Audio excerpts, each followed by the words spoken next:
So thank you very much, Alan, for taking your time. So today we have watched your movie. So I would like to have some comments or message from you. So first, I would like to know, why did you decide to create the film of Taro-san? You are Belgium and Taro-san is a Japanese. What motivated you to take a film of Taro-san? I made several movies about the nuclear industry, about the worker airport. Then I went to Chernobyl to see the consequence of a nuclear accident. And I just finished that movie when Fukushima power plant exploded. And I had the intention to stop working in the nuclear industry with my movies. It was very heavy. But a Japanese friend asked me to do a movie about Fukushima. So I went several times to Fukushima to make a movie. And somebody told me, you have to meet a guy, a certain Taro Yamamoto, because I think he's interesting. So I met him for 2 hours in Tokyo. But I didn't put him in my movie because the movie was about 3 families. One decided to leave Minamisoma, one decided to stay in Minamisoma, and one family hesitated to leave Minamisoma because of the radiation. So I didn't put Taro in the movie. But a few months later, somebody told me, have you heard about Taro Yamamoto? I said, no, what? He gave a letter to the emperor. It's really amazing thing.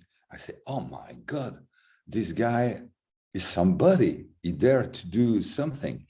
So I began to have information about him and also about Japan. And I realized that Japan was in a very particular situation, speaking about to have an army again, weapons, etc., etc. And I realized also that the history of Japan was repeating what was happening with the grandfather of Abe-san. Abe was repeating what the same kind of law his grandfather has done, etc. So I said, oh my God, that's so interesting. And that's why I came back in Japan and decided to do the movie with Taro. Oh, I see. Thank you very much. So the film was created for like the stage is in Japan, but does it mean that it's for Japanese people or for the people in the world? I was hoping that the movie would be a big success here, of course, because what was happening in Japan is also happening in Europe. You know, democracy is everywhere in danger, and inequalities between the people, it's everywhere in the world. So I was hoping that what I discover in Japan will speak to the people in Europe. But in fact, people didn't believe what my movie was saying. They thought that Japan was such a great democracy, and they didn't want to accept that people like Taro has a lot of critics about his own country, and that many things must change in order to have a better life and more justice in the society. So, but I am very happy that the movie is screened in Japan. For me, that was the most important. Thank you very much. And the film was completed in 2018, and right now it's 2022. So 4 years have passed since the film was launched. So there are many things happen in Japan and also in the world. What do you see is the difference in the situation when you filmed and right now? Things are going worse and worse, but we knew it. We knew it already. I'm worrying about the world situation for many years. I have 4 kids. I'm grandfather, so I really worry for the kids in general, for the next generation. And in 2018, Taro and me, for example, we were concerned by the nuclear energy, which is a danger. We were concerned by inequalities, etc., but also already by climate change and all the ecological issues. Of course, with the pandemic and with the war in Ukraine, things are even worse. And I think we are really entering a completely new situation. I think we're going to live a kind of end of civilization. And I'm speaking about that with my kids because I don't want to hide the situation to them. It's very difficult to decide what should I say to my kids. And many friends of mine say to their kids, "Oh, don't worry, there will be solutions." And I think that's not right to do like this, because then you let the kids dream and hope that there will be some magical trick to save the world. I think we have to accept that the civilization is collapsing. And by accepting it, we can try to live this period with a very human, in a very human way, not like beast, and to try to appreciate everything and to appreciate links between people. Yes. So in Japan, Taro-san has, when you filmed in 2018, Taro-san was the only member in his group. Right now, he has 5 members right now in their parliament. So where do you find the hope, if you find the hope in this crisis?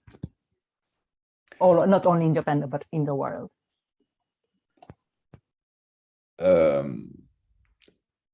I'm very pleased to know that the movement of Taro is growing.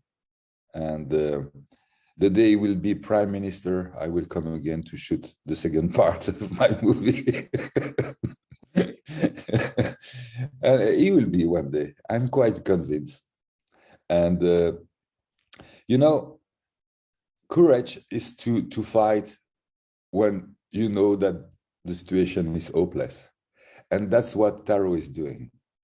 When he was almost alone, he was fighting if like he gonna change the world. And I think that's the right attitude. It's not because the world is collapsing that we have to stop to fight. If we stop to fight, we are not human anymore. So Taro is showing that. And I'm very pleased to know that his group is growing, of course. So we are expecting our Miss Karen Yoda after this film.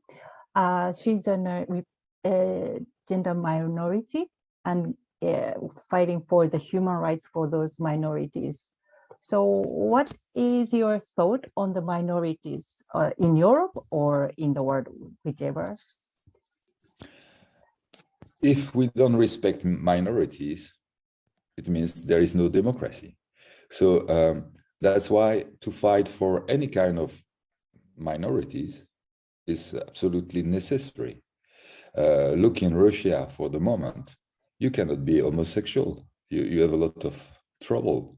In some countries, you have problems just because you are black or because you're in Afghanistan, because you are a woman, like in Afghanistan. So it's very important to respect minorities. If in a family you don't respect the one who is different, or if you don't respect the smallest, or it means there is no family. Exactly. So the final question. So would you please give audience today in Sapporo and in Fukushima a message from you to the audience in Sapporo and in Fukushima today? I never been in Hokkaido, and I've been in Okinawa in the south, and I dream so much to visit Hokkaido because many people told me that it's a beautiful country and good food. The only problem is that I try to not travel too much anymore, because I really think that when we travel, it must be very, very, very important,